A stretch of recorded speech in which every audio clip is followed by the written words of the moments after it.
Okay, so we are back. Grizzly, umesort sound yako? Have you sort your sound? Yeah, iko sawa. Unanisikia hapo? Nakupata Unanisikia though. sahi? Nakusikia though una hang kwa. I think maybe you should move Unanipata? closer. Nakupata lakini una hang. Sauti inasikika lakini una hang kidogo. But anyway, it's okay. We continue. So weekend tumeona the first match day which was played on Saturday. Maybe nimetengeneza sahi, iko sawa. Okay. So I'm saying the first match weekend imechezwa ni on Saturday, which was Manchester City versus Southampton, which it was a difficult game for Yeah. the City guys, because hata Ruben Dias complained of the playing style ya Southampton imewa limit from scoring games, because he's saying like they wanacheza a roadblock. So what do you think about that game ya Man City na Southampton, and how crucial are those points dropped? Yeah, niliona hii team ilikuwa inacheza defense. They wana najua City inakuanga na attacking poa, so they will defend well. So Hapo Southampton ndo will place defend walikuwa good. poa. Hapo ndo place walikuwa poa juu. Ukiangalia attacking ya Southampton haikuwa poa vile juu game ilikuwa ni half field.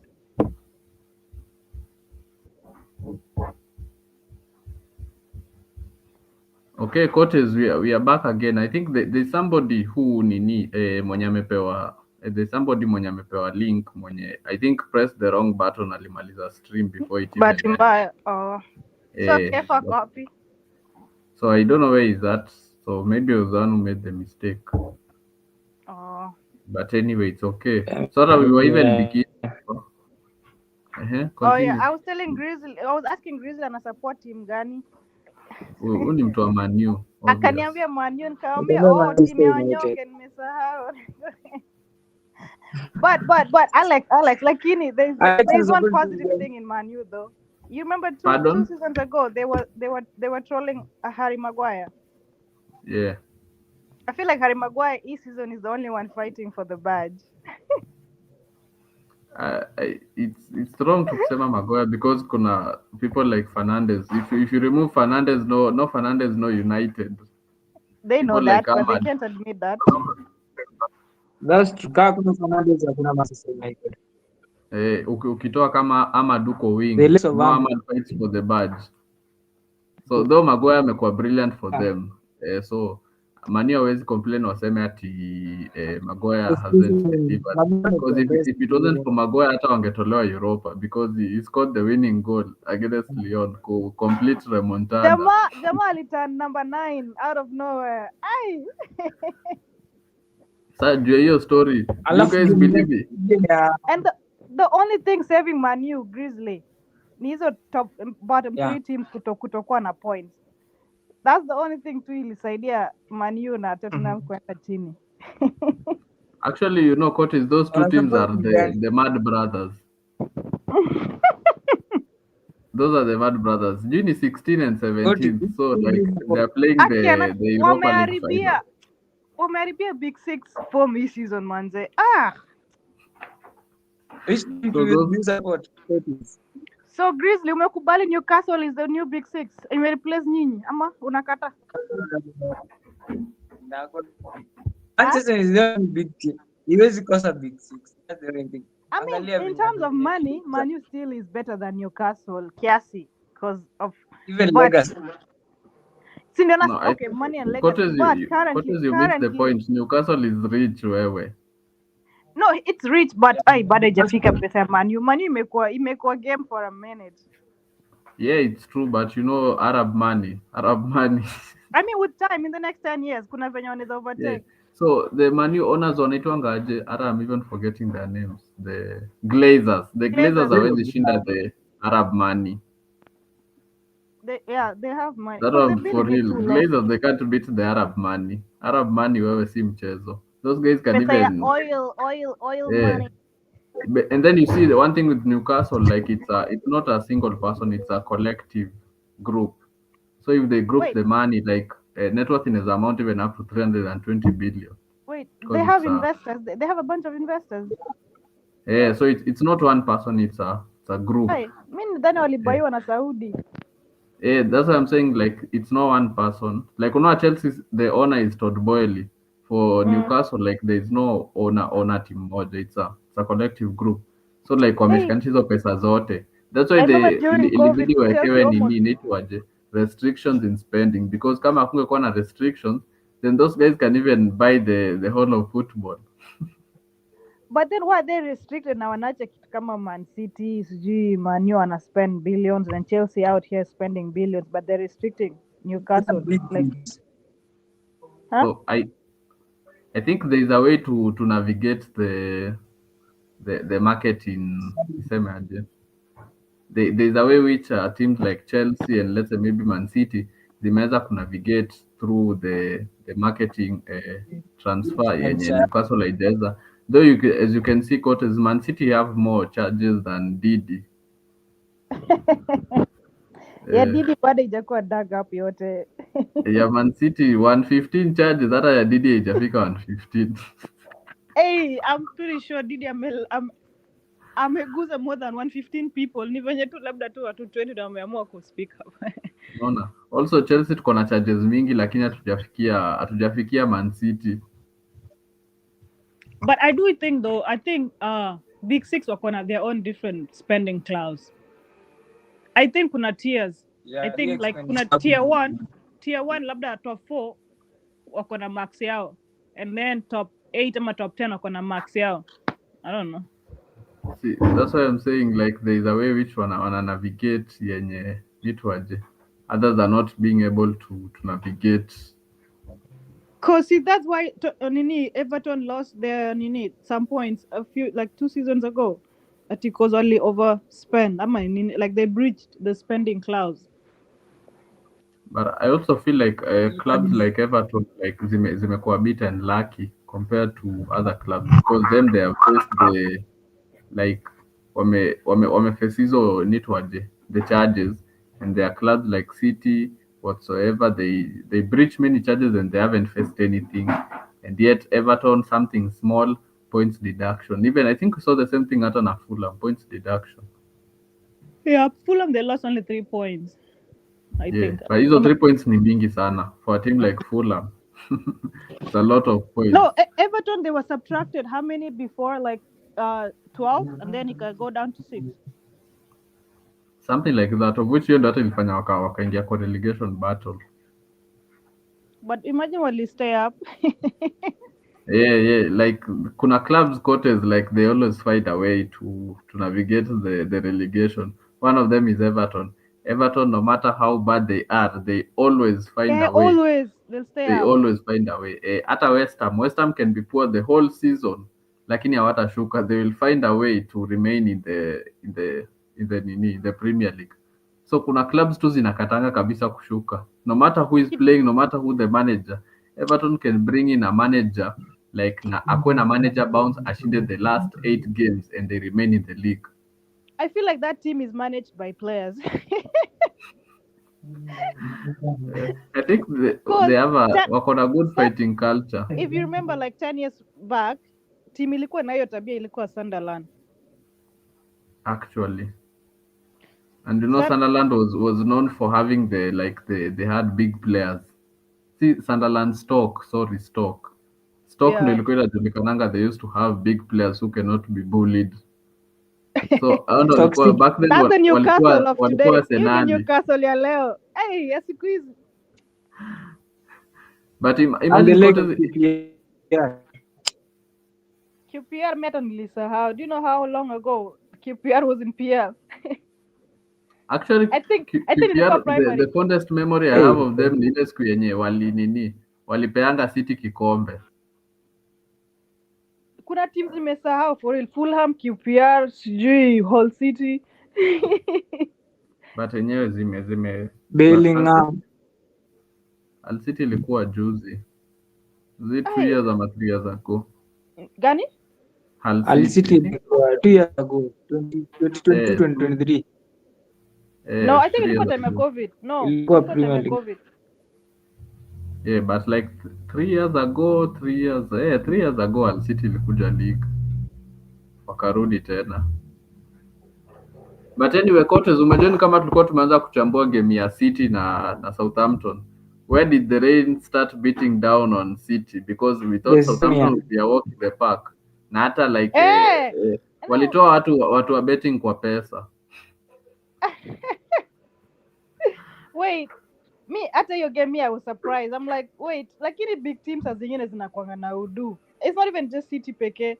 You can find that maybe Arsenal pia hata imeshikiliwa na team kama sijui is it bottom like Wolves ama the team yenye ko bottom 15, and then sijui Chelsea ndio maybe ina lose to team ya udu. Like every big six kuna kwanga na they always have a rookie in a season in the bottom yenye inawakalia. And you know what is the funny thing? This team in Southampton, they have nothing to play for, but they were in it. Sorry, Grizzly? I think audio yake ina hang. Ana hang. He's in one position. Sahi hata kwa screen yangu. I'm not getting him clearly. Use your phone data if the Wi-Fi is giving you issues.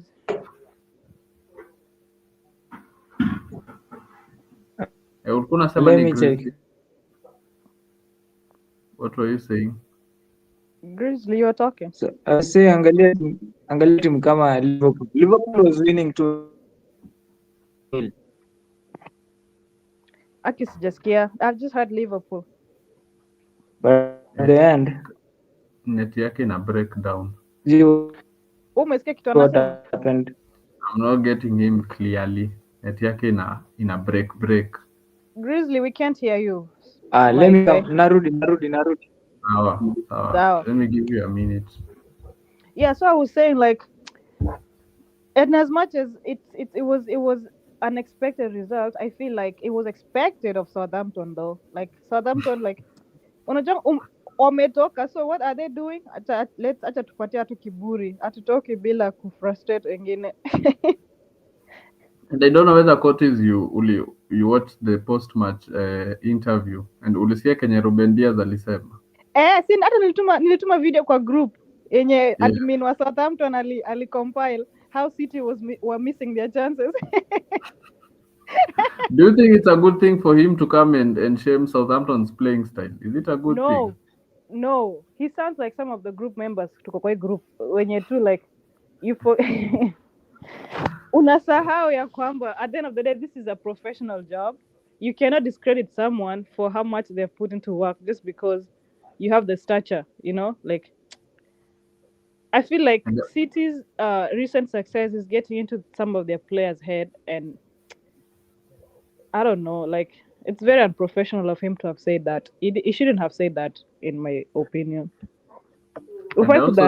Just because they are unadharau msa amekushikilia to a draw surely.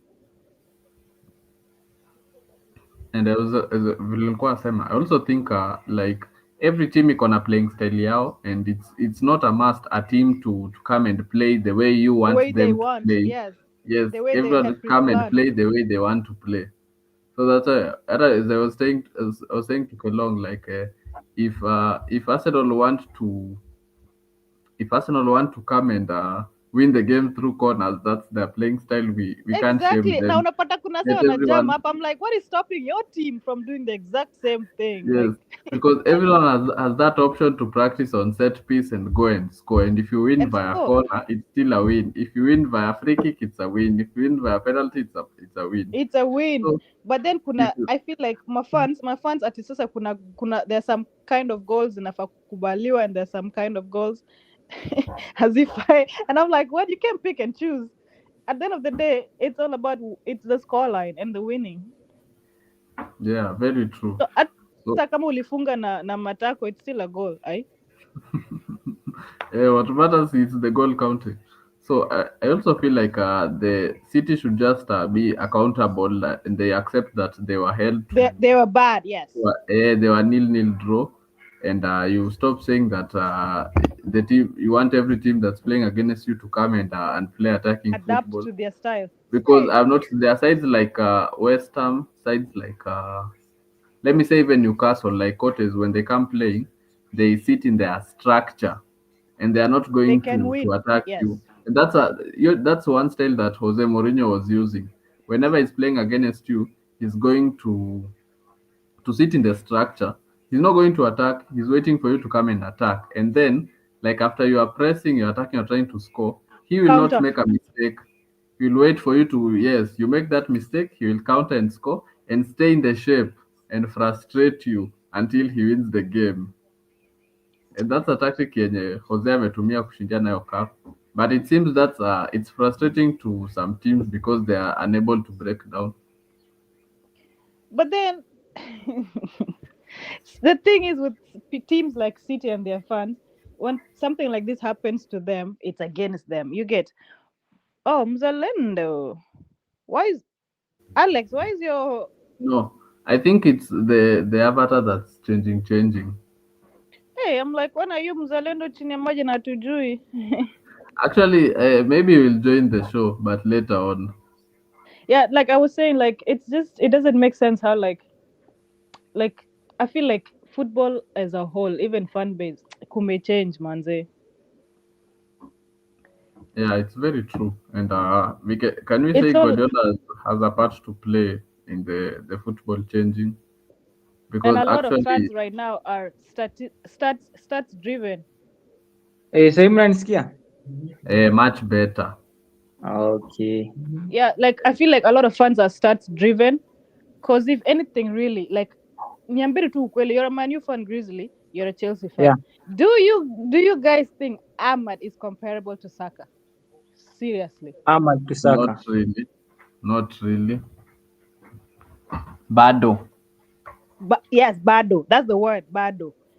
Uh, and But reason being But I'm saying that is because actually Ahmad has faced a lot of injuries in his young football career, which people don't know because what wameanza kuona Ahmad saizi. I started watching Ahmad I think in 2021. He was still like a young boy and I used to like him because of the Africans tunaonga tunajipenda. So I see him as an Ivory Coast guy and you see Chelsea we are familiar with Ivory Coast because we had the best a striker lot, back then. yeah. A lot of your So good players are from so there. seeing Ahmad and then he was going for alikuwa anaenda loan, but you could see there is something about him that kuna ka potential which I think is being now seen clearly this season yenye ina come out, but still he's still far from reaching Saka's heights because Saka has been performing I think for the last 3 or 4 seasons I don't consistently think hata kuna getting mtu akona consistency ya Saka in the entire Premier League, to be honest. double G. No, we can't say that because Salah. No, okay. Salah. I'm talking of like in his generation, basically. Oh, Like of course, Salah is way ahead. Like me mwenye hata nikipatanga an Arsenal fan comparing Saka na Salah, I'm like, are you okay? Like at least give so Saka right another now, 2 more seasons. the comparison that I'm hearing is people who are saying that has Salah superseded Thierry Henry? That's the question because guys are saying if it's performing season in season out, they have both done it. If it's a winning titles, they have both done it. So the question which people are saying is, has Salah reached the heights of Thierry Henry? That's the question. The question is Maybe, valid, yeah. but however, like there are so many other factors people have to consider before like you can get to that point. In that, like Henry paved way for Salah. Okay, and game it may change in the like especially rule wise, play style, and everything. It may change. Like these days, scoring a goal, you don't even have to toil for it. Hata unaweza kuwa unaotea, una tap into kama unajua tukiwa Kama wadogo Nunes, unaotea kama kwa Darwin kona. Nunes. Nunes watangi sana. So unaweza kuwa unaotea and utascore, but that doesn't make you a better player. It just makes you a better player in one aspect. You're good with tap-ins. Ebu tukuweke kwa team yenye unafaa kuwork to get that goal. Will you still be the same person that is so good with tap-ins? I don't know. I'm not saying Mohamed Salah is good with tap-ins, but what I'm saying is play style ya siku hizi si the same kama ya kitambo. Kitambo it was as close as wrestling, manze. Like kwa feel there are some things back then zenye players like they would do na like game ainge stop. The legs of Hazard. Huh? So, by the way, Grizzly, the question was, do you think Salah has played to the levels of Thierry Henry?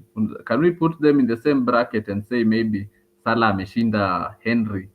Because in terms of goals, assists, Salah is doing what Henry did. If it's titles, they have both won. So the question is Salah the level of Thierry Henry? But Henry is actually one title ahead. In terms of goals, yes, but in terms of playing, no. Henry alikuwa That's juu. what I was talking. Yeah. In terms of goals, start wise. But in terms of creating chances, Henry is above. Okay, so like the thing we're saying is that Henry playmaking yake iko better than Salah. Is that what people are saying, Ama? Yeah, for that's sure. What I'm saying. Henry is on top. Okay, no problem. But there are so many of those conversations. Even right now, the question we're asking in the Premier League is who is the best CDM? Alex, before you ask another question, in regards to the same topic, talking about that, because other than numbers, okay, do you think Ronaldo is better than Ronaldinho? Other than numbers? Other than numbers?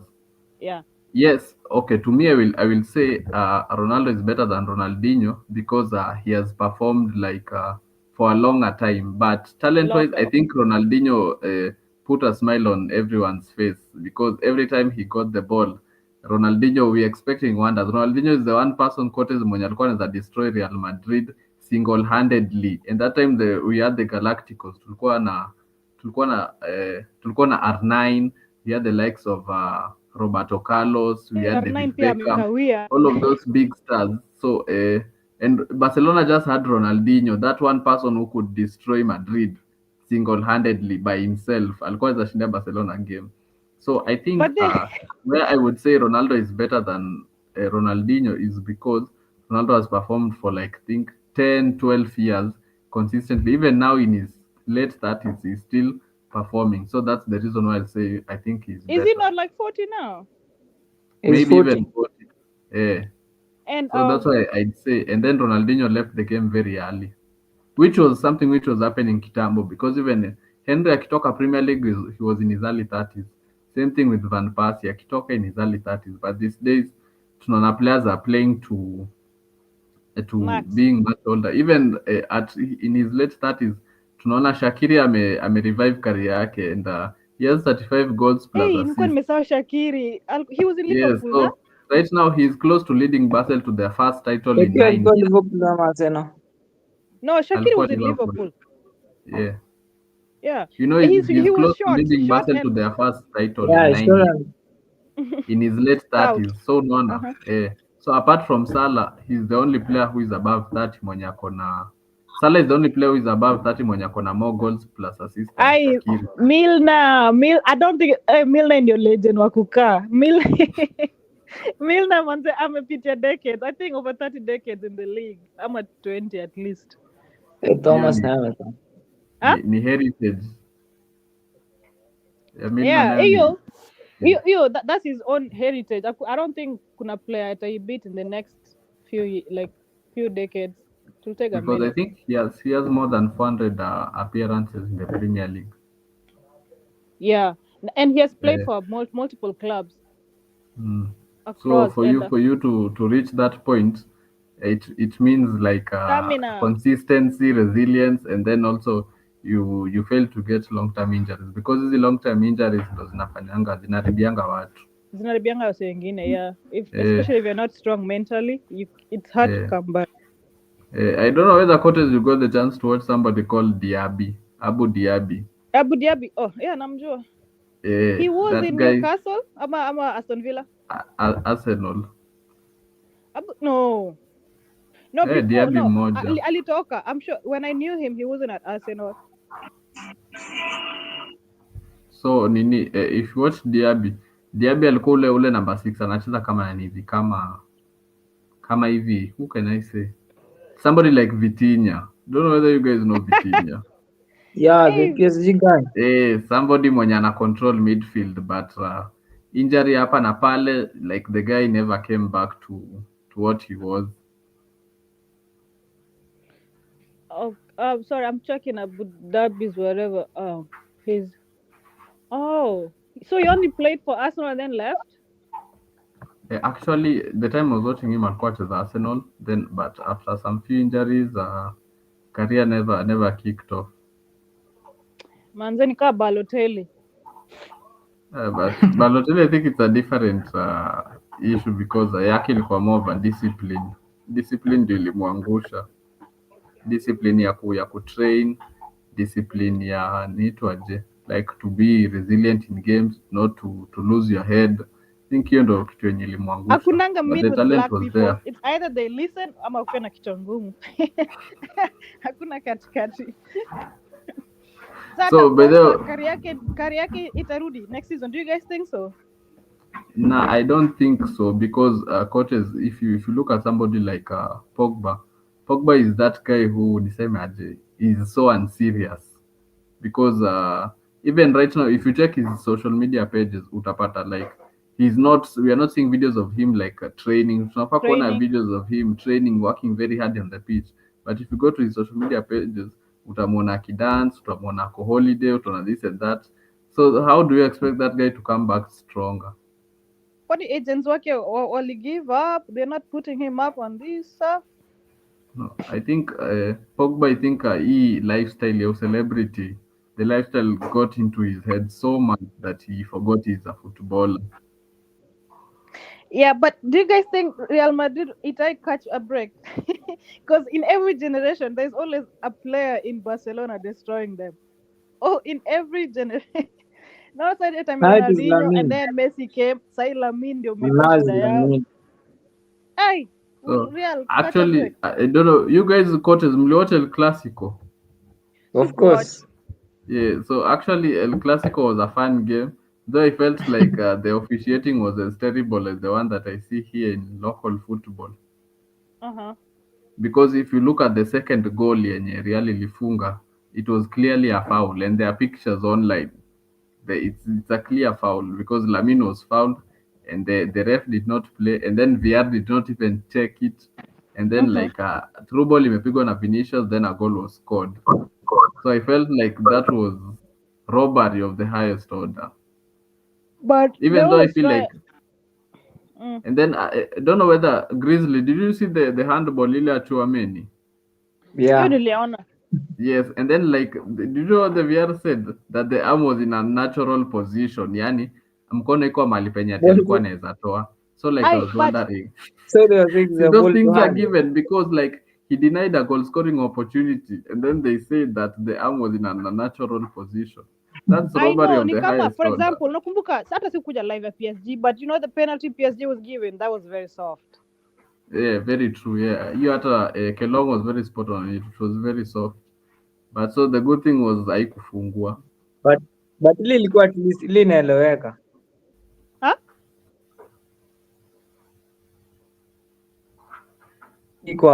Jana ulikuwa unasema ati Skelly hajui ball. Hebu tueleze why you think that ile ilikuwa handball. Ile ya Chouameni. No, you were telling us jana kwa group that Skelly hajui ball. Mse mwenye on his first season and he's the only defender sasa kwa ligi mzima, nobody has dribble past.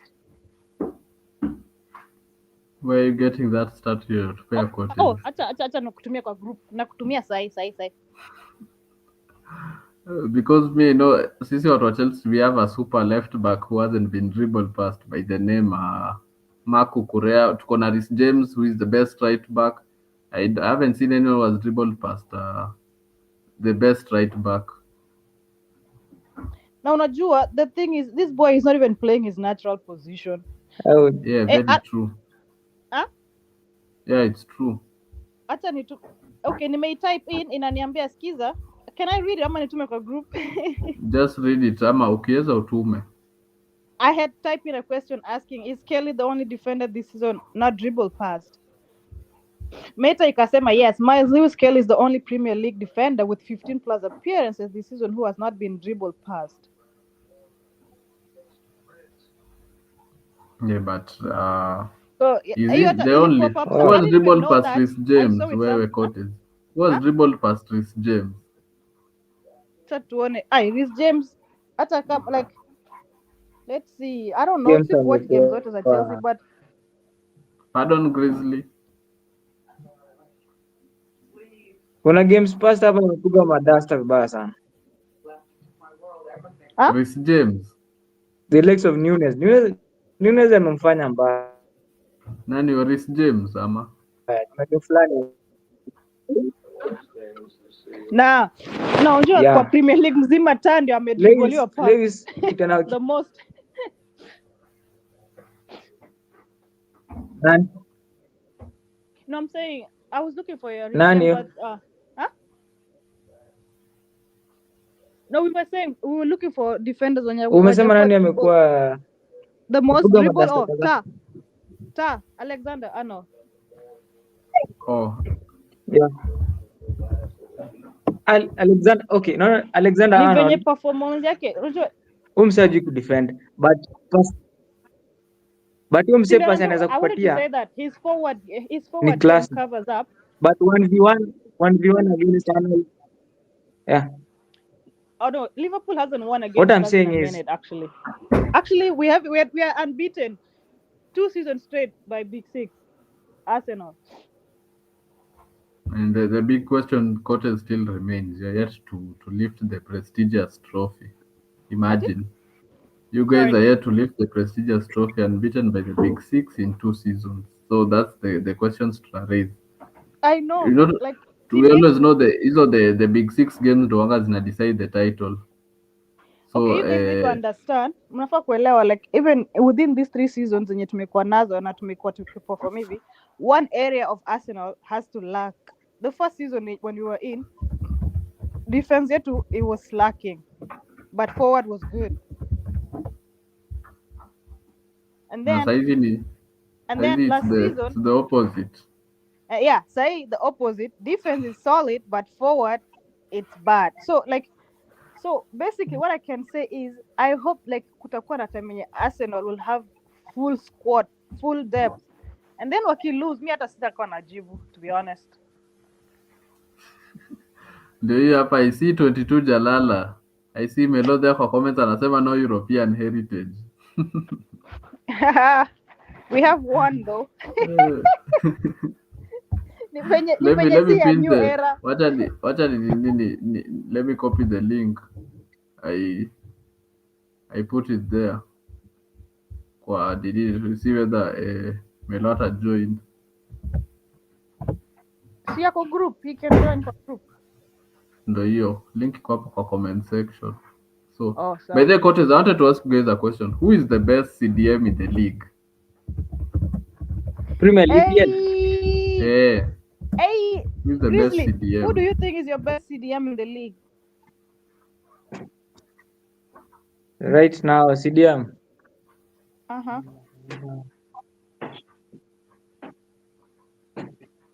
Mnanipata? Yeah.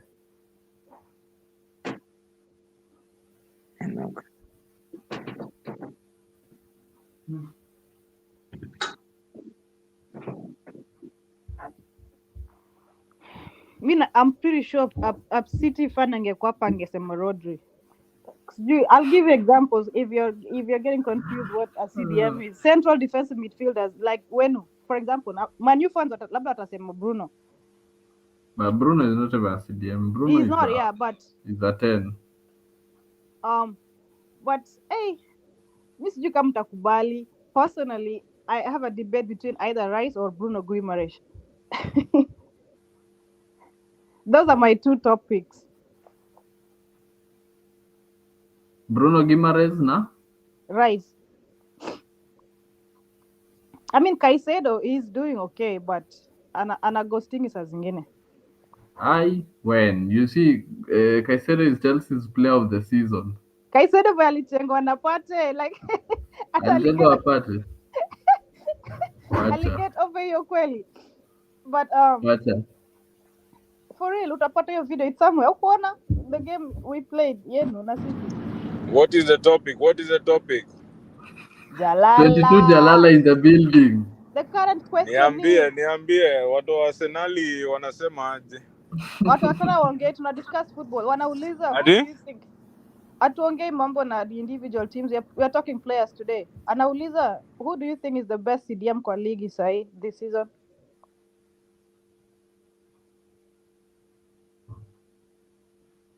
Mic yako iko mute. Melo uko mute.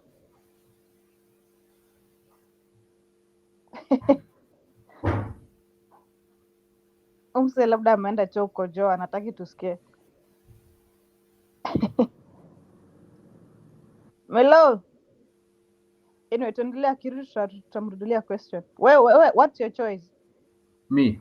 I think me I will put Caicedo first.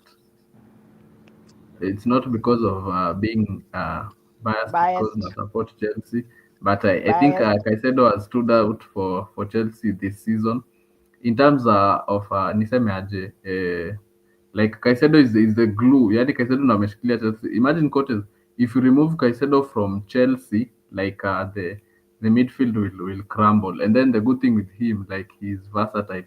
We can put him in which position is this? We can put him in right back and as a shika. We can put him in center back and a shika. We can even put him in as a forward at a shika. So nini naitwaje? Versatility is why you think he's the best choice. Not just for versatility. I think Caicedo is the glue for Chelsea. Napenda hold up play yake. I also like how he wriggles out of challenges, and then interceptions. I think we can clearly agree Caicedo takes the day. If it's about stepping up, Rice did the same. He took his team to semis. No, I'm not saying about stepping up. Like Nasema, I pick Caicedo first of all because of making the interceptions. Reason being, coaches me, I don't see Rice as a good 6, is because I don't think when Ali Hamishwa, he plays Shaka's position now. That's what I'm saying. In the 6, I don't see the best of Rice. Even in England, if you watch the Euros, when I see somebody like Maino, when I see Rice playing alongside Maino, I see the best of Rice. But when I see Rice in the 6 alone in England, naona hapo kidogo anafahamu.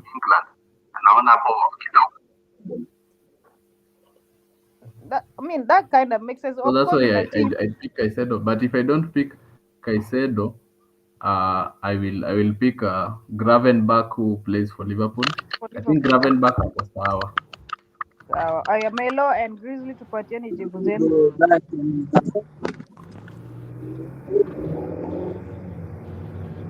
Grizzly, who is your CDM? It doesn't have to be from your team. Inaweza kuwa tu from a different team.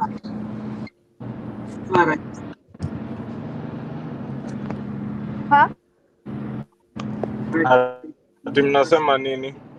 Simusikia hata hadi.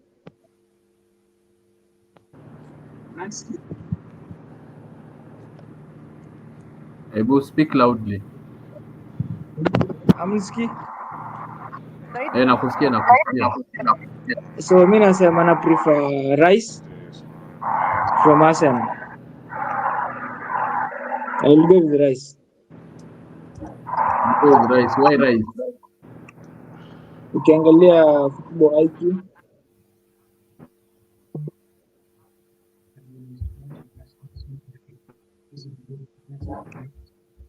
na pia kwa defense ako pia solid.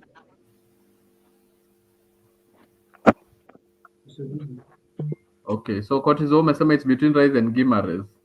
Yes. What about Gravenberch? Have you seen that guy playing for Liverpool? I mean, Also, he's not. The Bruno guy from Newcastle is best. Pia naenda naye.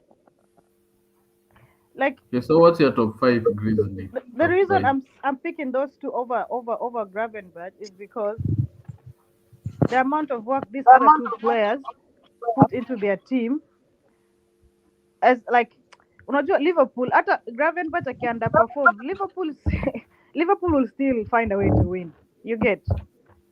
But it's not the same for Arsenal or Newcastle. If you take Rice out or Bruno out, it's a 50-50 chance for those two teams to either to earn a point or to win. However, But for Liverpool, you can't say if the you same. take out Bruno, you put there nani anaitwaje, you put this guy Sandro Tonali, and Tonali can do the job of holding. Ama uweke hapo a big figure like who is this guy Jolinton. You see Jolinton has akona mwili poa sana kubwa, he can hold up play and as a link he can bull even midfielders and attackers.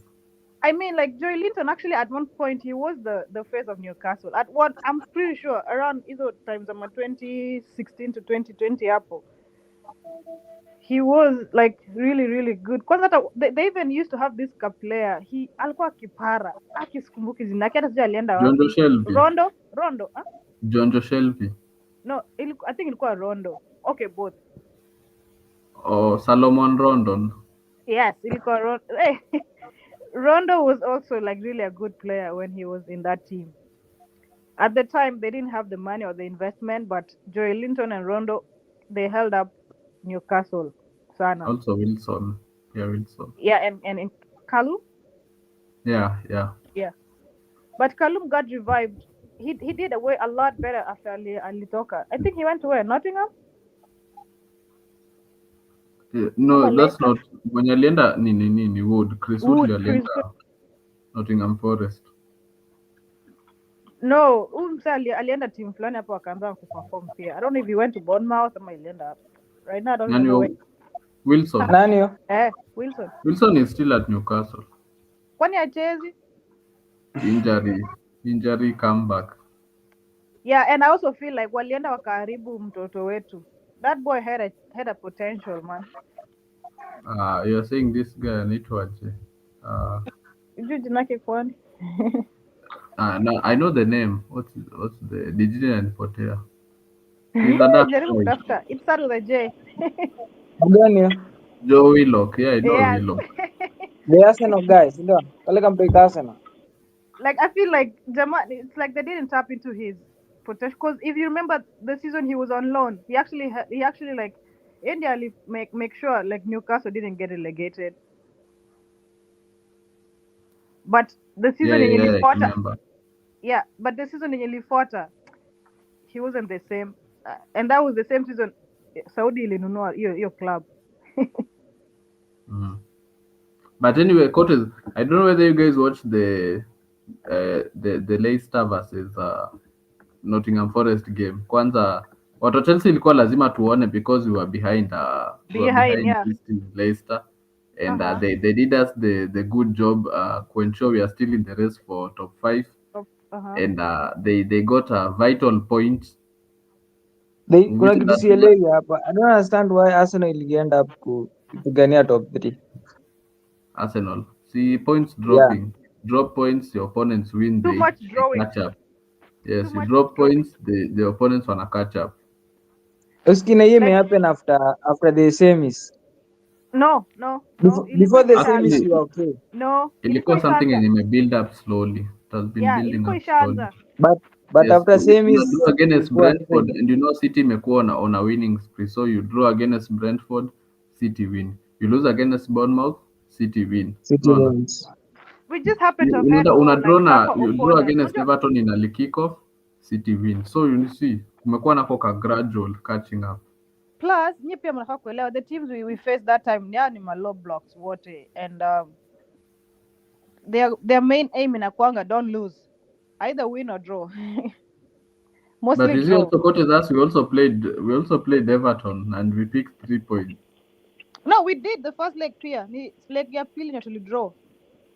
When you're a good team, every other team is going to play a low block. So you cannot say because they are playing a low block we did win. It is your job to find a way to win. No one is saying no to that, but Actually, Jalala amesema something that's true. Though atuambie why his team did not find a way against the low block on Saturday. Yeah. By the and then okay, before you continue, actually, no, Jalala, before you answer or before you continue with that, Alex aliuliza swali fulani hapa saa zile, you weren't in the live. He was asking, do you think what Ruben Diaz said was right? Start with that and then Leapo.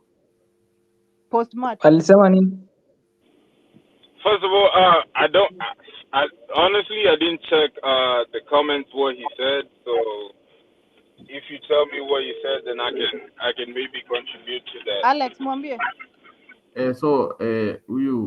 Ruben Diaz said that it's the Southampton playing style is boring because they are playing a low block and they are not attacking, which is making it difficult for teams to navigate through the game.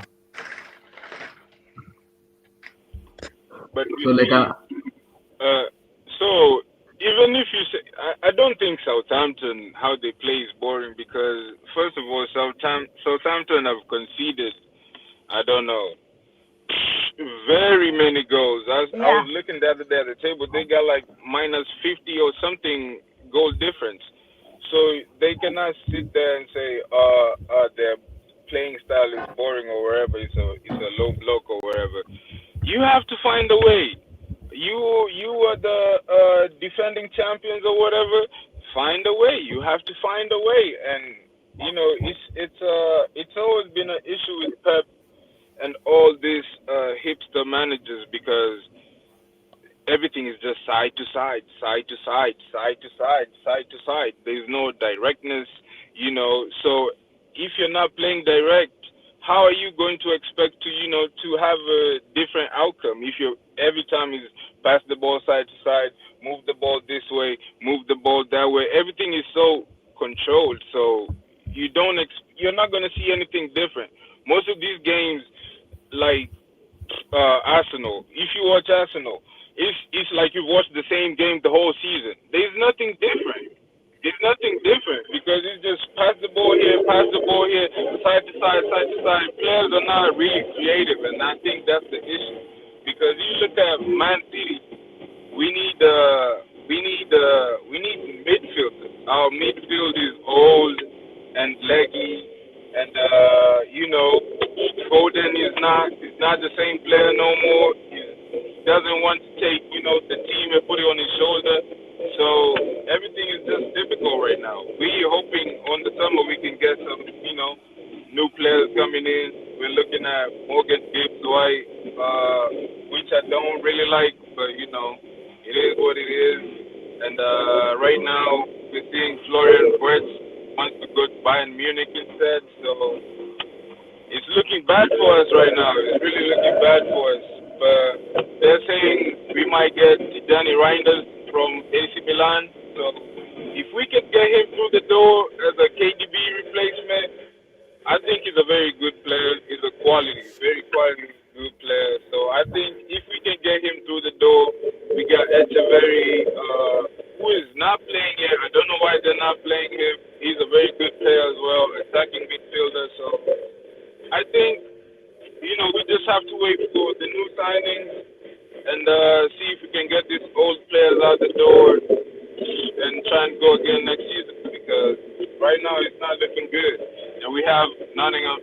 Who is it? Is it Nottingham Forest in the final or in the FA Cup? Who is it? Aston Villa or who?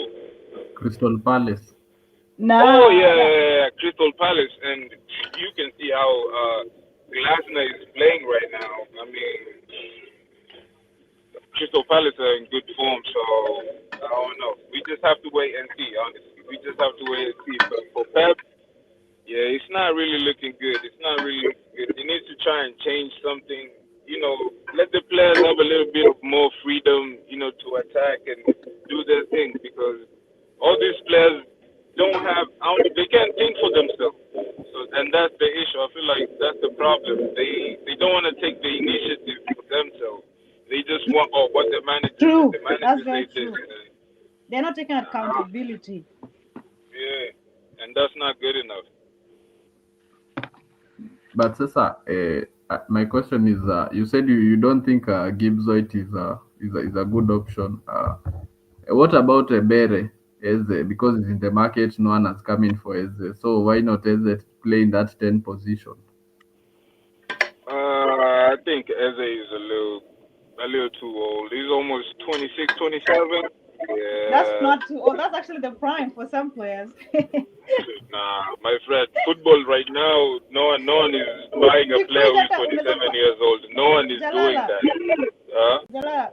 Those used to be the ages people, like some players used to leave football back then. Yeah, They can even get up to 40 man. Nobody wanna produce. That not many of them. Ain't no quality players right now. Who's up to 40? The players who are up to 40 are quality players. Modric, players like that. You cannot compare players like Modric, people who are playing right now. The players who are playing right now are not being compared to the generation we grew up with. So, me saying Eze is not that guy, bro. Nah, I'm good on that. He ain't gonna be that guy. He's already 27.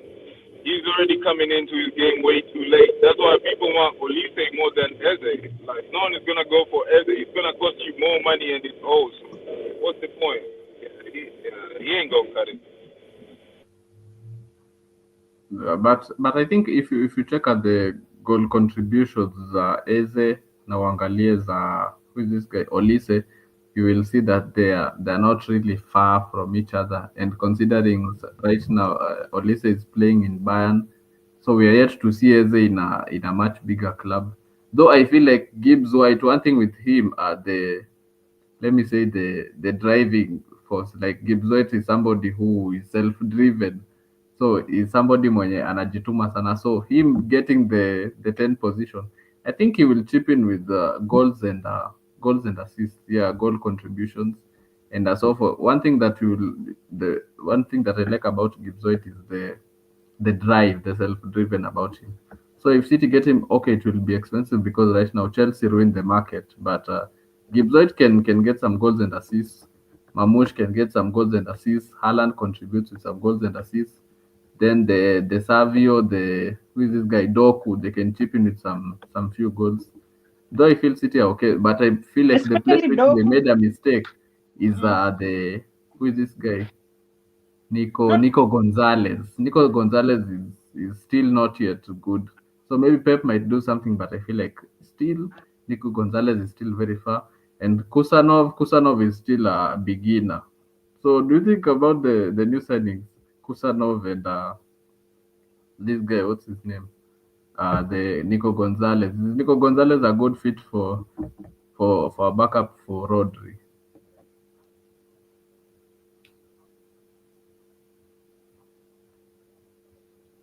Okay, I think Jalala may freeze. Jalala, the question was for you. We are freeze. So anyway, we continue quotes. As nilikuwa sema quotes, we have seen the owner for Nottingham Forest. After the game, he went on to kutetesha coach. Imagine mbele ya the whole stadium kama mtoto mdogo. Wait, what? Yeah, you didn't see that? No. Why is it not trending? You should go and see it quotes. After hiyo kitu it has been there in Sky Sports, ESPN, imekuwa so many places. So after the game, you see Leicester scored in the dying minutes. Actually, walifunga in the 81st minute, which was a mistake that was made by two players who collided. So they gave Buonanotte the chance, and then he went on and scored. So which game ikaisha draw, and then that coach, me hata ningeacha tu kazi hiyo siku. And then the owner was very furious. So for the first time, I didn't even know the owner of Nottingham Forest, but the guy came out on the pitch na alikuwa anatetesha Nuno kama mtoto mdogo mbele ya watu. So the question which people are raising is, does he have the right to do that in front of the fans, considering that Nuno picked up Forest from clubs that didn't have any ambition, which was fighting relegation, to now fighting for the European position. So what do you guys think about it? I don't know whether Grizzly will Leona. what I think, it wasn't right, to be honest, because it's like, see, like I said, people forget so fast. Because where was he when this manager had the team for like 2-3 months straight, kwa top 3? You know, Exactly. like alikuwa wapi? And then now suddenly, because he's having a dip or a hard time, that's when you're supposed to like give, like unafaa kumpatia like motisha, like motivate them more, motivate your team. But then, so for me, I think that was disrespectful. I understand he owns the team, but you've hired me, you've given me this job. Can you let me do my job at least? They were like, so Apple, haijalishi whether he's the owner or not, respect should just go across. Like, just respect the people that are doing things for you, are getting things done for you. What happens sahi akiweza amua tu he quits? Si hao ndio watarudi kwa mashida. Actually, at the end of the season, I think if they don't get top 4, big clubs will be coming in for their players. So somebody like what's your opinion? Marcel. So Grizzly, unanipata ujahang? Ni nyama yake. The Nottingham Forest owner. I mean, yeah, that was crazy, but you know, yeah, it is understandable because you know he has invested a lot of money in the club, and yeah, he was mad. He he was very mad. He was very mad. He was going at the manager. I think it's very embarrassing, but at the end of the day, you understand him. He has spent a lot of money. They have been fined. The club has been fined, points deductions and all of that stuff. And you know, the manager was just about getting to the top 5, I should say, and it's looking like he's bottling it. But I would just say Nottingham Forest were overachieving at the end of the day. They were just overachieving. It's not like they're a very good team. They're just overachieving, and everybody else was just horrible this season, and just Liverpool just ran with it. It's not like Nuno is a exceptional manager or anything. They just overachieved, nothing else. And you know, now the wheels are starting to come off, and you're seeing them falling off. So yeah, it is crazy what he did, but you know, I understand it. He's invested a lot of money. He's been fined and all of that, points deduction, and then also joined to Leicester. Like, come on, man. Yeah, that's ridiculous. No, Leicester was already been relegated. Like, yeah, that's Jalala, we get that. But what we are saying, or let me say for me, is the manner he did it. I mean, there's no good way and bad way of, you know, expressing how you feel. I mean, if you're pissed off at something, you're pissed off at something. It's not about, oh, you should have texted me or you should have said it in private. Yeah, maybe he should have, you know, but at the end of the day, he was pissed and he's the owner, so he's got every right to do what he wants to do. But I mean, he's the one who's paying you at the end of the day as well. So if you want to quit, fine. You'll just find another man for the job. You know, it's football. People come and go. It is what it is. That's how I look at it. Okay, so and then about your Nottingham Forest, my question to you guys is, what would success look like for them at the end of the season? For which team? For Nottingham Forest. What would success look like for them? As long as they end up in top 10, I feel like Jalala said, they overachieved. You know, or they've done their best. I feel like this season peke yake too. It's honestly the only teams that performed this season is just them and Bournemouth. So Grizzly, what is success looking like for them at the end of the season? Because on the last day they play against Chelsea. So if they get Champions League, Europa, they are good to go. If they get Europa, they're good to go. Yeah, that's success for them. Remember, they came from relegation. So them missing out on Champions League is that's okay. Not a failure. Yeah. Okay, though them missing out on what do you call it, Champions League hapo kidogo, playing that competition iko na do, so I think hapo that's where the manager alijam sana, because anajua Champions League there will be more money for them to spend. But anyway, Cotes, hapa uko na fan wako Gypsy Kona anauliza wapi jezi yako ya Arsenal? Ati Kuna fan hapa Gypsy Kona anauliza where's your nini? wait, Gypsy, why are you not showing your face? Gypsy is a fan.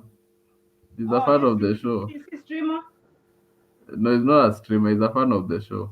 Gypsy, siko kwa camera leo. Yeah, na iko kwa washer. Umesahau tulienda game this week. But anyway, Gypsy Kona, thank you for showing up. My Gypsy Kona connection is okay, but as long as they get Europe, I think that's a successful season. Or they get, they stay above top 10. But yeah, if they can get Europa or something, some form of Europe, I think that's a successful season. They've been overachieving, so it was expected of them to fall off anyway. I mean, they should be happy with that, to be honest. Okay, so and by the way, Cotes, you wanted us to discuss something last week in Little Peter about the Wenger talking about the Mad Brothers, saying that they don't deserve a chance to play for the Champions League. Champions League. Cotes, Fill me in. I'm kind of confused. see, last week you spoke about something which Wenger said that. That topic. Like we can discuss. But then me agree with what he said. I 100% I agree. But you see, the thing where Europa was ruined was when they in this new the model, the in the previous one the third position was dropping off to Europa, the Champions League. So in that way, the competition was becoming more competitive. So this time there is nothing that dropped. So that made it easier for clubs like United and Spurs to be able to navigate. Because if you look at all the teams that they have played, both of them, hizo teams kusema ukweli they are no match for United and Spurs. Yeah. So that's why they are busy championing that they are in a final, but in real sense they are yet to play a proper side. So Cotes, mimi 100% I support what Wenger said, that for them to win, you cannot be 16 and 17, then you are going to play in the Champions League. But again, I look at it that if United win and they play next season in the Champions League, I see them being knocked out in the group stage. They won't make it out of the group stage. I know that. But what I think, the only reason, and I think Wenger makes sense, and I feel like I also agree with him, not because that he was my former manager, no. The thing is, in any club, in any competition, when you win the cup, you always have the chance to defend it the following season, right? Yeah. And the fact that they updated a new format for UCL, I feel like they should have reevaluated the rules and find a way on how to, if they can I don't know if they can update the rules, because I feel like they updated the rules in UCL and forgot Europa. So then now Europa is still running on the old rules, while the UCL has a new format, and I'm like, okay, like that's an easy way out. Like that means then teams itafika mali teams tu ziache kucompete, zitege tu hiyo moja, and that will kill the game. Okay, so Grizzly, unaonaje maoni yako hiyo nini? I agree with the guy Wenger.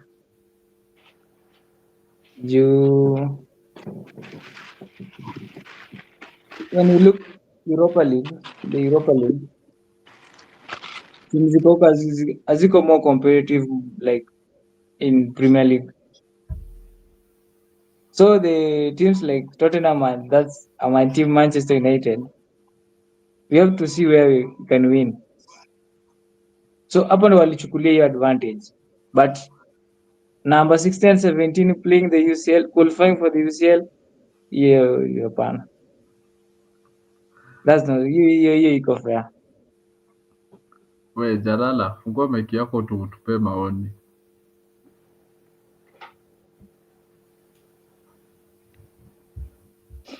Melo. Wewe ni kama mihang tena.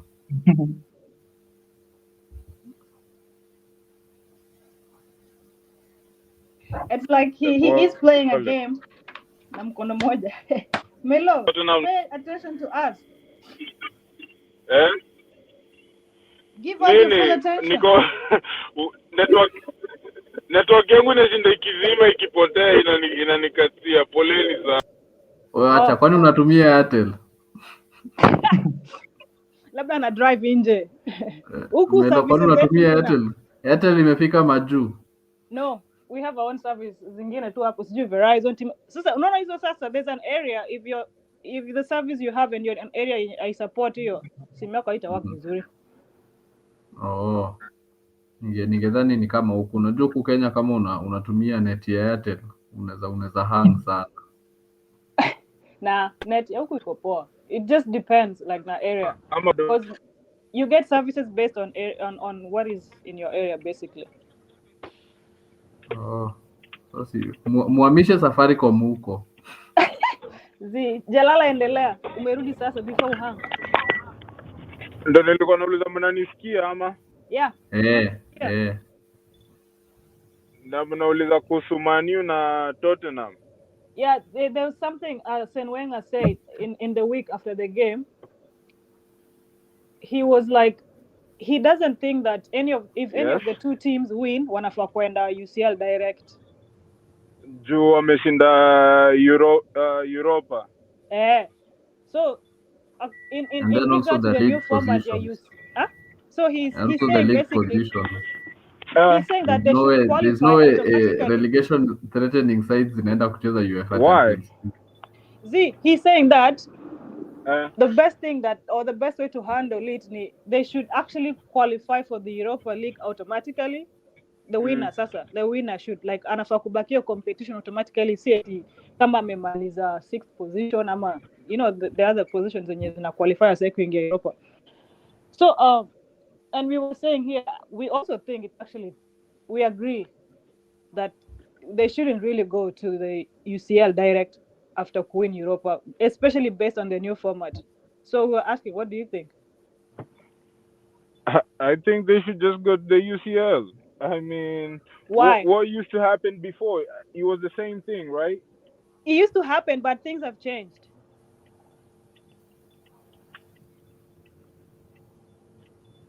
Hello, tunakupata. Uniwe tunakungoja. We are saying that it used to happen. Watu wakishinda nini? Europa bado walikuwa naingia Champions League before, si ndio?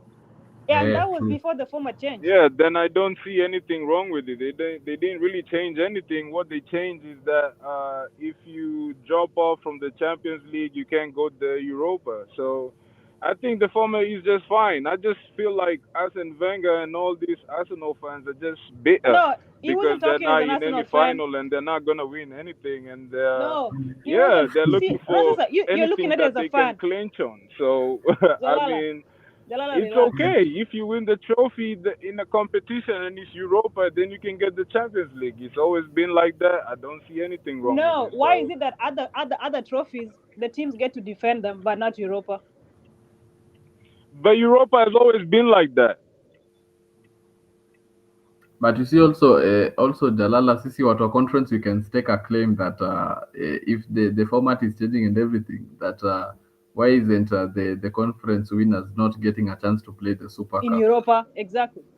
Because I believe if Chelsea play the Super Cup, we can beat the Europa League finalists. So maybe the Champions League ndio kidogo hatuwezi, but Europa. But you see, that's just you as a fan looking for an opportunity for your team who is talking as a fan, to be in a bigger position. But the Super Cup has always been Europa winner versus Champions League winner. So why are you looking for your conference winner? We are not worried about the conference winner. No, Melo, when you ulikuwa na comments zile kama fan, Arsene Wenger wasn't speaking kama mnafaa muombe nani? Anthony asiwafanyie mambo hapo finale. Haya. Hey, by the way, mimi But you see, nategea Betis. Chelsea has to win a trophy. We have to cement ourselves as the kings of But London. do you really think you mtapiga Real Betis? Me, I give my correct score Chelsea 4, Betis 1. 4-1. Jalala, what's your Because you prediction? see, in the competition, Grizzly, we have beaten all kinds of teams. Even in the semi-final, we put in a 16-year-old who hasn't even finished homework to go and play. Okay, We have put semi-finals. 8 Do you know who past you are teams. playing? We have put 7. Unaongea ni kama ulikuwa unacheza Liverpool in semis. In the final, Yeah, we can put 4 past. Even in fact, Nicholas Jackson will score since he's on a red card. I think we'll put him in the final. remember we are talking about Real Betis. In Yeah, true. previous games, It's wamekuwa true. perform like Anthony's on fire, man. Yeah, it's true. Anthony is on fire. Even this guy, The likes of Isco. yeah, they have a good squad. But you see, this time they're going to play Kiswahili tunawaita miamba wa soka, meaning the greats in football, a team which has European heritage. Nah, that's the same mentality Real came with. So that sometimes it can work, it cannot. So So you see, coach, the problem with Madrid is when nimeona Chelsea this season, especially against teams zenye wako familiar nazo, wanakwanga they are 50-50. They can go in there and perform, or they can go in there and wafanye tu mchezo. So you see, I think I'm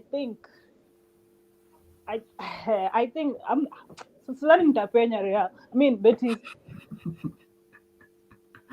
Coaches, trust me, Chelsea, we always get the job done. I tell you, even if we put a 16-year-old, I think Real Betis maybe. Haya, tungojeni tuone. Umesema 4-1. Okay. Me, I think 4-1 Chelsea. I think Real Betis will win 2-1. 2-1. Grizzly.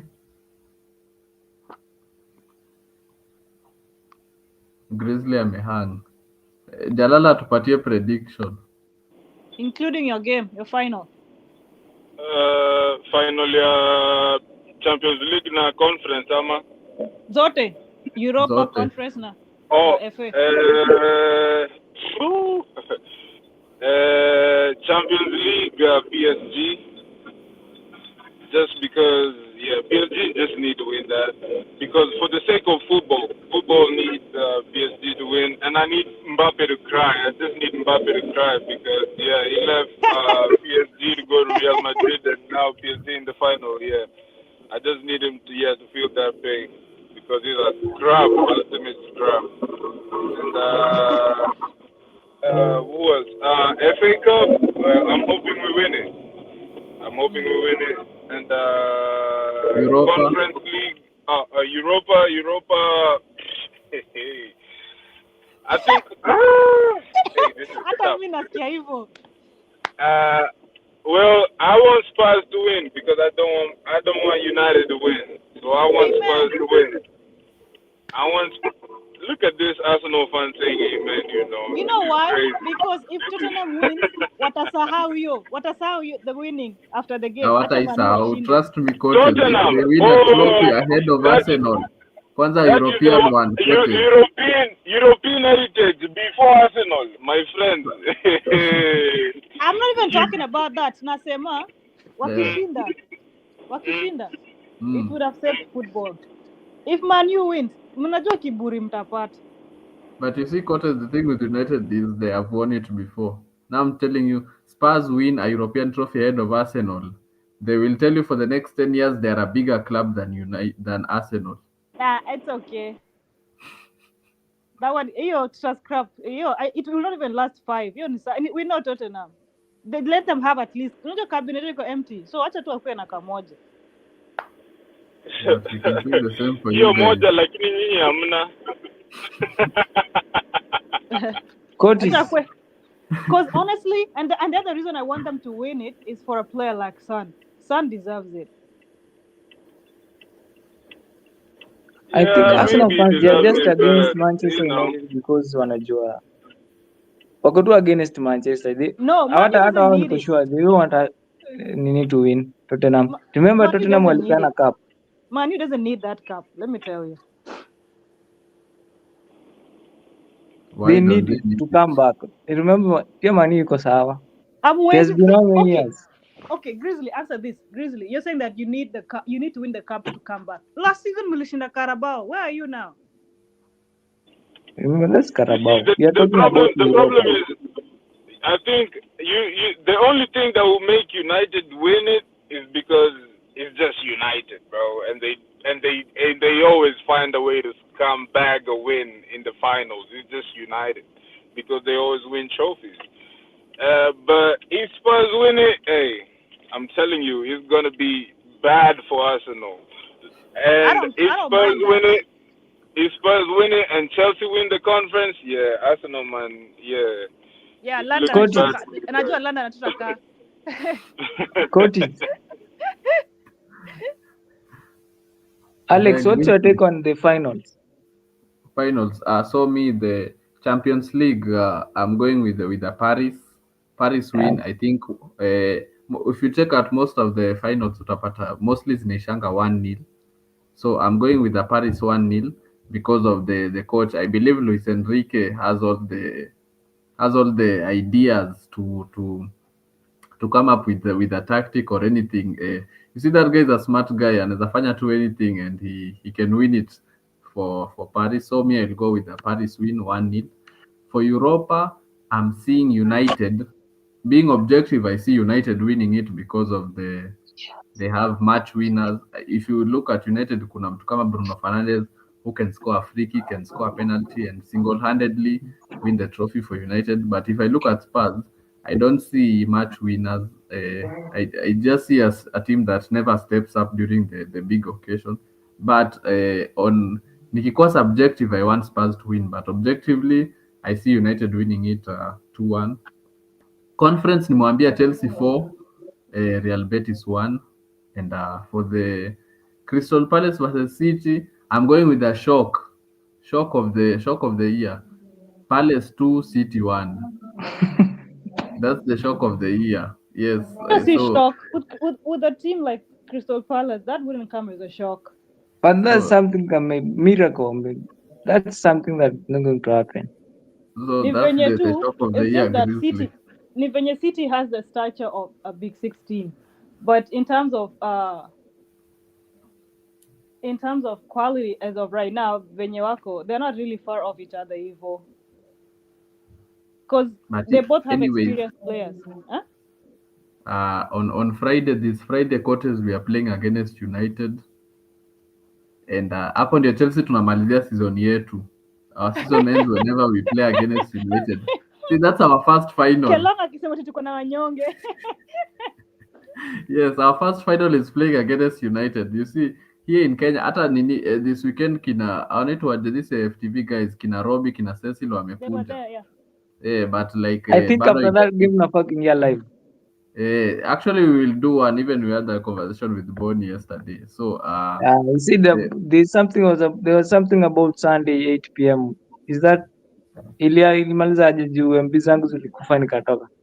So yeah, I think Bonnie atatuambia. But as for now, coaches, I think venye nimewashow season ya Chelsea inaishanga tu na Manchester. So I'm telling you, on Friday, everywhere in Kenya will be shut down. So it will be and if we lose, Alex, what is your take on that game?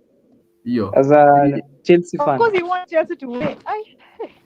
See, let me give you an objective prediction, coaches. You see, Manchester has been picking up 4 goals every game. So I expect Chelsea to continue with the run. Chelsea 4, United nil. But not against Chelsea. Remember that. Not against Chelsea. United nil, coaches. Hiyo itakuwa the bridge. At the bridge, there is no picking 3 points. So mimi nakwambia Chelsea 4. Could you say that for Arsenal? You can pick 3 points. Arsenal, you better lose that 3 points at the bridge. You cannot pick 3 points at the bridge. We picked 3 points at the bridge. You better lose that final. But losing against Chelsea, that's something that is not going to happen. You better lose that final. Let me see. Last season, ilikuwa home kidogo. No, you can't pick 3 points at the bridge. So that's what I'm saying. Grizzly, that will be the first final ya Chelsea playing against United. Nimekwambia hiyo siku the Nairobi City will be shut down. Yeah, we did last year. What's your take there? Last year, which scoreline, coaches? 1-0. 1-0. No, that was last season, but 1. last 2022 season sorry. but 1 or but 2. And kwanza hata hiyo season tuliwa double. So that's the season we had Graham Potter. Wow. Yeah. Yana hata mjashinda against Arsenal since 2019. No, actually we won when it mattered. So Hiyo you guys time win ya when it doesn't knockout. matter. Yeah, I We remember win that. when it matters. So if I you give remember- us Scotters today a final against Arsenal, we will win. That's a sure bit. Yes.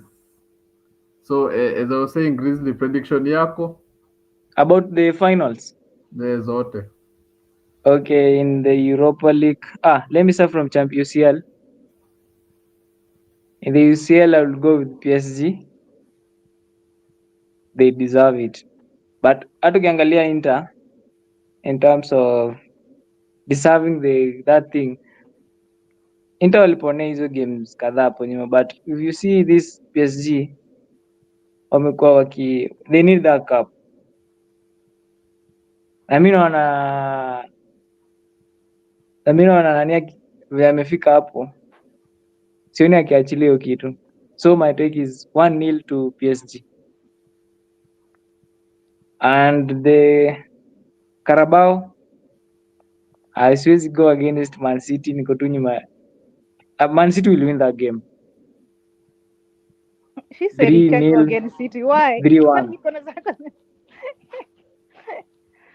Okay, Tukiingia Europa, ukiangalia hata recent games za Tottenham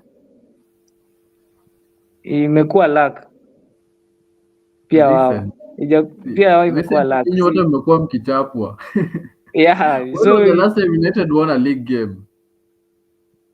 I'm not saying about league game. Me, I'm talking about the Europa side. Yes, but I'm saying, do you guys remember the last time United won a league game? Wale sikumbuki niliwin game ya nini. I don't remember. When was the last time, Cote? When United won a league game? Yes, na Spurs. Sikumbuki. Probably like 2 months ago. Yeah, Spurs sasa sikumbuki, at least ya Manchester nakumbuka. Spurs sijai draw, lose, draw. Sijai sikumbuki wali win game. Okay, maybe The last time they won. Maybe Gachagua alikuwa DP. The last time they won was after they haven't. Hey. The best performance they have had in the last 2 months, 1 month ilikuwa hiyo draw against City. Hiyo ndio imekuwa best kwao.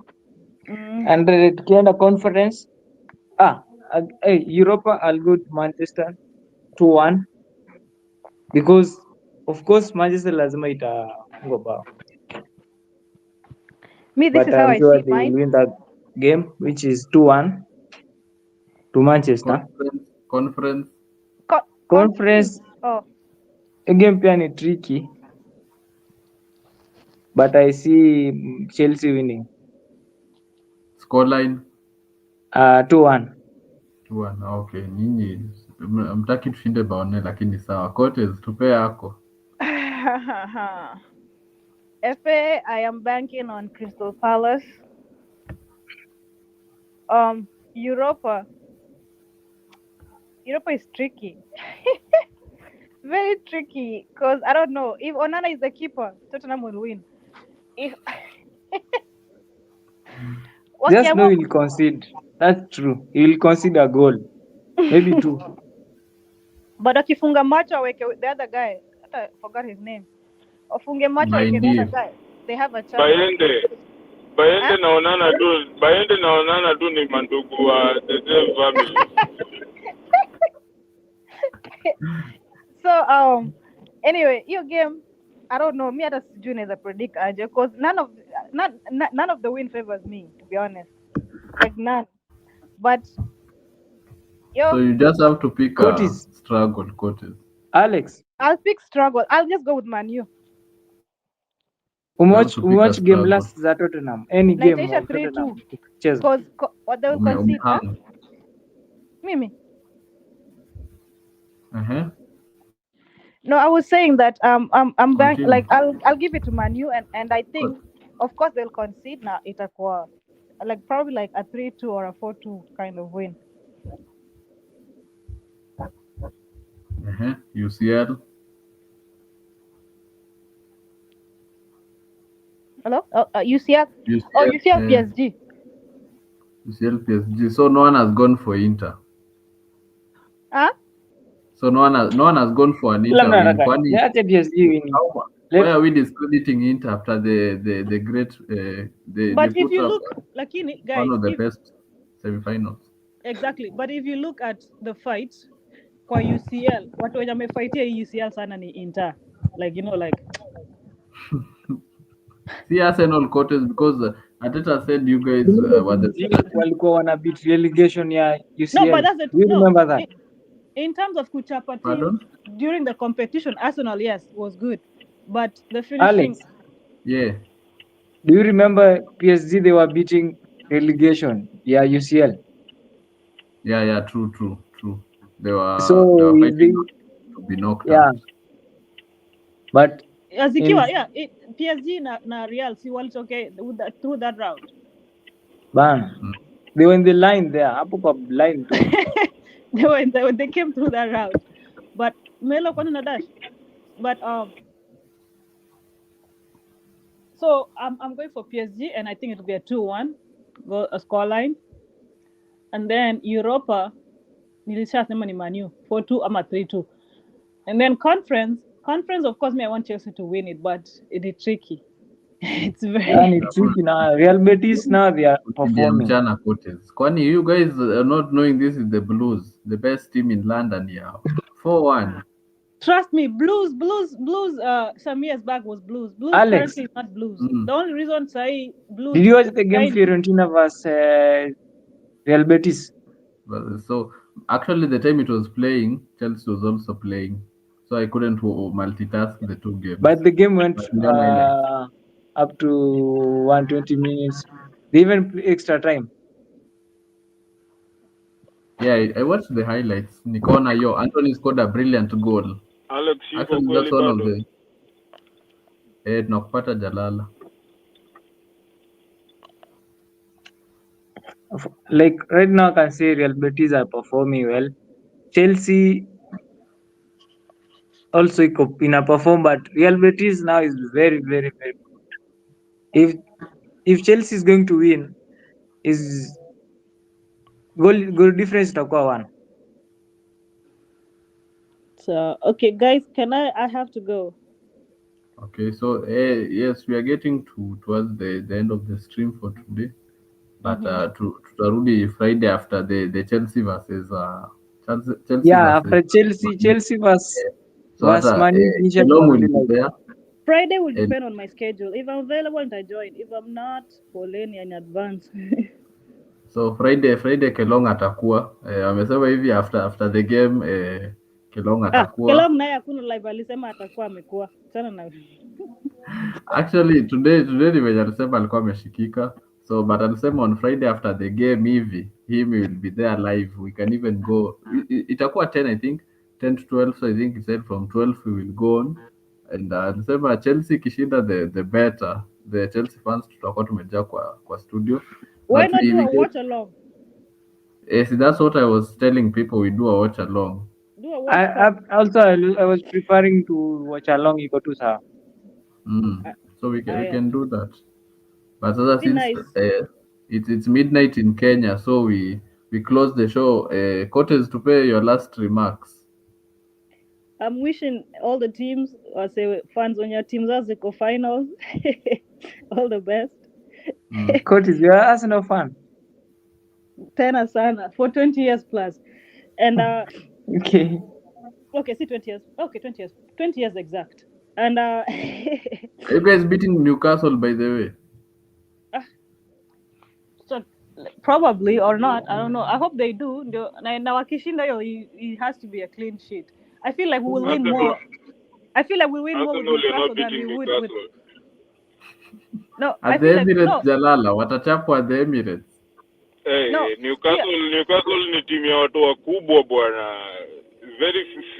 Newcastle this season they are performing well. We already lost Newcastle first leg, and that game I will be against Arsenal for sure. Of course, see enough. And then but Yeah. it's a rare occasion for a team to do a double on Arsenal. The only team that did that Aston Villa and Newcastle, all those Aston teams Villa in last year. UCL.